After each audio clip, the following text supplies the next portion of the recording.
All right, there. We're back. That was a little bit more exciting, though. Yeah. That was a bit more exciting. It was two fairly solid setups. I definitely like the Kiting Ishtar team more of the two of them.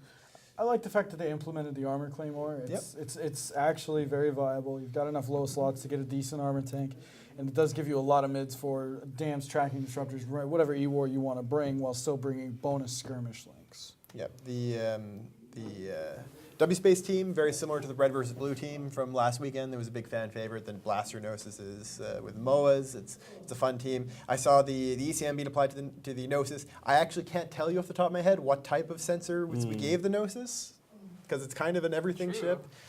I don't even know. I wonder if they know. I'm sure they can do show info. But Yeah, I don't know. That is a weird question. We're seeing a lot of Gnosis. Why?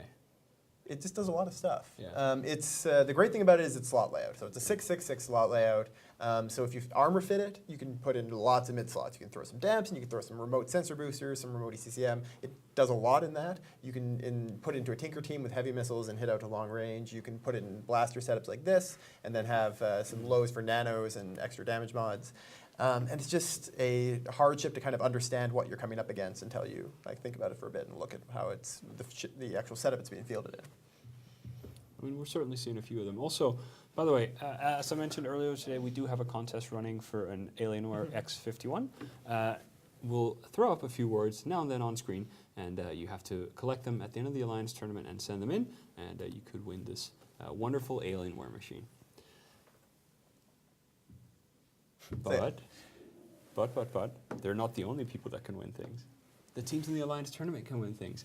What are the ships you've put together, Fossey? So we've got two ships that are both Angel Cartel cloaky ships. It's the Maraca, which is or Morocha, I actually don't know how to pronounce it. Our writers came up with a great, it's like a Spanish demon thing. It's kind of a cool name. But there you go, I got them up there. So the frigate actually I'll talk about first. So it's Cameros. That is a Angel Cartel Covert Ops ship. It's in the Covert Ops class. It can fit a Covert Ops cloak and move around while cloaked, warp while cloaked, and then does a bunch of damage too. It's got 5 mid slots, so you have a lot of control, and it does what kind of damage that you see of a Dramiel, and it's very agile and fast. And then the Maraca, it also kind of looks like Maraca, which is awesome. It's using the Ixion hull, which is our first player ship to ever use the Ixion hull. We very well may use it for some more ships, but this is the first one.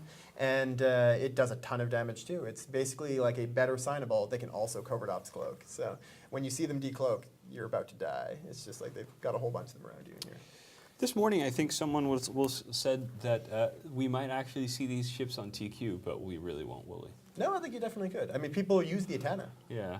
I mean, People use them all of on them. TQ. Yeah. Like someone probably will fly one once. I remember you ran into one in one of your streams before you came to CCP. Tinker will Yeah. bring out tournament ships once in a while, and when I was running around streaming, And Garmin flies with them. he and had them in a fleet with super caps, and so Yeah, super vulnerable way to use tournament ships. Tinker Hell has, I think I was out duo roaming. I was in this weird, it was before the Dom exchanges, but I was in this really weird ASB Domi, because when ASBs came out, they were so OP you could throw them on anything and it worked great. But I was kiting against, because all of a sudden a Vindicator just jumps in and it's one of Tinker Hell's friends. Next thing I know, a Sino comes up, a Thanatos comes in, and along with that, he Titan bridges in a Munin.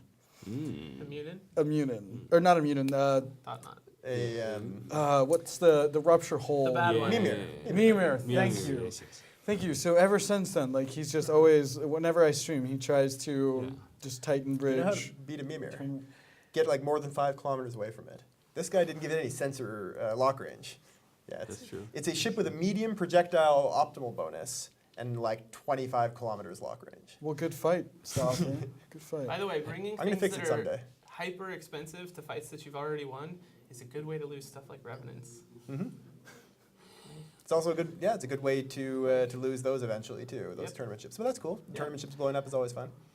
But I'm pretty sure whoever gets first place could contact Tinker Hell and easily sell one of those. Yes. I have a question for you, though. Why did you not go with the Cinnaball hole?